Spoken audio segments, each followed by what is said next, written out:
This 11th hour IMF bailout deal has come as a big relief to Pakistan because it helps the country avert a debt default.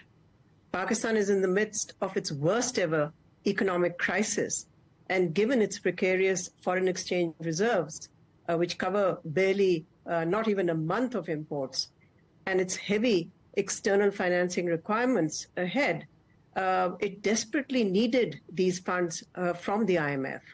The economic situation is very dire.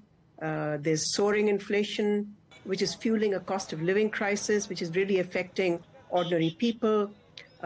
We are also been looking at depleting reserves. Exports have been falling, and foreign direct investment also has been declining. We've seen businesses shut down, and of course, many jobs, in fact, millions of jobs lost as a result. So really, the need for economic stability is urgent because Pakistan's balance of payments crisis had actually pushed the country to the verge of default. Now that has been averted. So this is just a short-term bailout, though, to avoid that debt default. Isn't that just putting off the moment when Pakistan's issues really need to be tackled? Yes, very much so. This is just a short-term arrangement. It's a bridging loan. Pakistan was in a long-term IMF program, but it was unable to complete that. And instead, we have this short-term arrangement. And I think we also have to remember that IMF board's approval for this standby program may still be contingent on Pakistan meeting its, not meeting, but being able to raise its tariffs on electricity and gas. But, given the country's financing requirements of almost $23 billion in the next fiscal year, which starts in July, clearly it will need more funds. So therefore, this is just a stopgap arrangement. So what's been done so far and what needs to be done to try and turn this around longer term?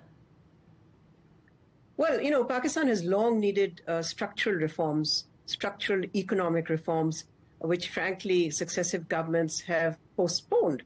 They've simply kicked the can down the road.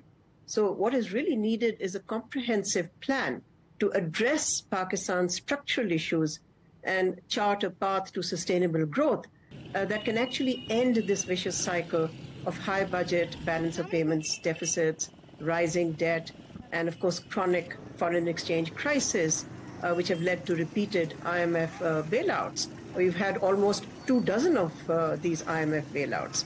So unless these structural issues are tackled, the country will not be able to escape from the trap of anemic growth, low savings and investment, high deficits, heavy borrowing, growing debt, as well as soaring inflation.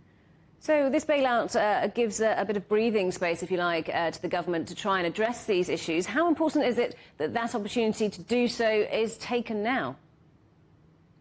Well, that's a big question because what is looming are general elections down the road. So the big question is whether the government will stay the course, even on the kind of measures it's taken to clinch this IMF deal. But we are now entering an election season because elections are going to be due sometime this fall. In this period, it's very unlikely that the kind of long-term measures that Pakistan clearly needs will be taken. But after the election, we have to wait and see whether the next government will have the courage, the political will, and of course the economic wisdom to tackle Pakistan's long-term problems.